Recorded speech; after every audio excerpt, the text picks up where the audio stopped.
The moral stories. ईमानदार मिठाई वाला। एक गांव में महेश नाम का एक हलवाई रहता था। उसकी दुकान दूर दूर तक मशहूर थी। आसपास के सभी गांव वाले महेश की दुकान से ही मिठाई लेते थे। भाई मजा आ गया, क्या लजीज रबड़ी है। ये लड्डू भी लीजिए, शुद्ध देसी घी के हैं, आज ही बनकर आए हैं। लाओ भाई लाओ, 1 किलो लड्डू भी पैक कर दो। महेश का एक बेटा था रवि। रवि ने पढ़ाई छोड़ दी थी और वो दिन भर घर में ही बैठा रहता था। उठ बेटा रवि, आज मेरे साथ दुकान पर चल। मैं वहाँ क्या करूँगा पापा? अरे दुकानदारी सीख बेटा, आगे चलकर ये सब तुझे ही तो संभालना है। मुझे ये सब कुछ नहीं संभालना।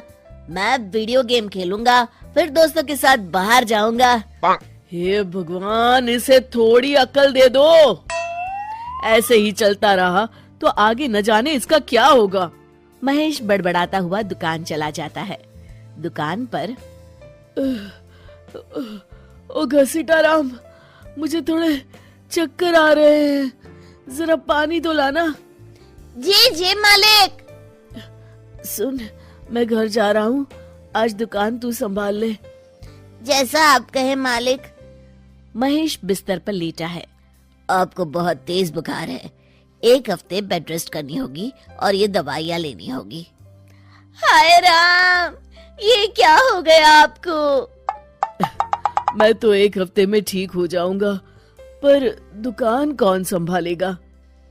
आप फिक्र ना कीजिए जी, मैं रवि को समझाकर दुकान भेज दूंगी। आप बस जल्दी से अच्छे हो जाइए जी। अगले दिन रवि दुकान पर पहुंचता है। आइए आइए मालिक, मैं आप ही का इंतजार कर रहा था। क्यों? ये मेरी दुकान है, मैं जब जी चाहे आऊँ। तुम लोग सुबह से आकर काम पर लग जाया करो, समझे? जी जी जी मालिक, दरअसल लड्डू बनाने हैं तो घी लेने जाना है, 5,000 रुपए दे दीजिए। 5,000? तुम्हारा दिमाग तो ठीक है? इतने महंगे लड्डू बनाएंगे तो मुनाफा क्या होगा? पर देसी घी भी तो बहुत महंगा है ना मालिक। क्या जरूरत है देसी घी की? डालडा ले आओ। पर मालिक। मुझसे बहस मत करो, जितना कहा गया है करो। और क्या क्या बन रहा है? मावे की बर्फी मालिक। मावा मावा मावा। हाँ। तभी उसकी नजर एक डब्बे पर पड़ती है। ये क्या है? ये रवा है मालिक। एक काम करो, हर 1 किलो मावा में 200 ग्राम रवा मिला दो। पर बर्फी का स्वाद बिगड़ जाएगा मालिक। जितना कहा है करो, अब जाओ यहाँ से। अगले दिन। क्या बात है रवि बाबू, आपके पापा दिखाई नहीं दे रहे? अब उनकी तबीयत खराब है। अच्छा भाई अच्छा। बस उन्हें ये बताना था कि वो आज आए नहीं तो उनकी मिठाई बड़ी बेस्वाद लग रही है। लेना है तो लो, वरना चलते बनो। अरे अरे अरे, ये कोई तरीका है ग्राहक से बात करने का? चलो भाई चलो, यहाँ से चलो। अगले दिन। भैया, कल जो मैं लड्डू ले गया था उनका स्वाद बड़ा बेकार लगा। महेश बाबू का नाम सुनकर बड़ी दूर से आया था। 200 रुपये में इससे अच्छा और क्या मिलेगा? सुबह सुबह मनहूस बातें मत करो। कुछ लेना है तो लो, वरना फूटो यहाँ से। रवि के इस व्यवहार के चलते 2-4 दिनों में ही ग्राहकों का आना कम हो जाता है। मैंने तो सोचा था कि कम पूंजी में ज्यादा मुनाफा होगा, पर यहाँ तो घाटा हो रहा है। आखिर चक्कर क्या है? लगता है ये दुकानदारी मेरे बस की नहीं। महेश ठीक होकर दुकान लौटता है तो घसीटाराम उसे सब कुछ बताता है। हे भगवान, इसने तो मेरी सालों की मेहनत पर पानी फेर दिया। अब क्या करेंगे मालिक? कुछ नहीं, सबसे पहले तुम पहले की तरह शुद्ध और अच्छी मिठाइयाँ बनाओ और मुझे गांव के उन सब लोगों के नाम बताओ जिनसे रवि ने बदतमीजी की। रवि, कल सुबह दुकान पर आ जाना, बहुत जरूरी काम है। मुझे नहीं आना, मैंने 1 हफ्ता दुकान संभाल ली है, अब संभालो आप। दुकान तो तूने जैसे तैसे संभाल ली, पर सीखा कुछ नहीं। कल तुझे बहुत जरूरी सीख देनी है।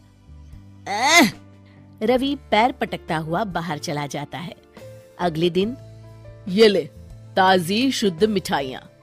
मैं इतनी मिठाइयों का क्या करूं? इन्हें उन सब के घर देकर आओ जिनसे तुमने बदतमीजी की, और साथ में माफी भी मांग लेना।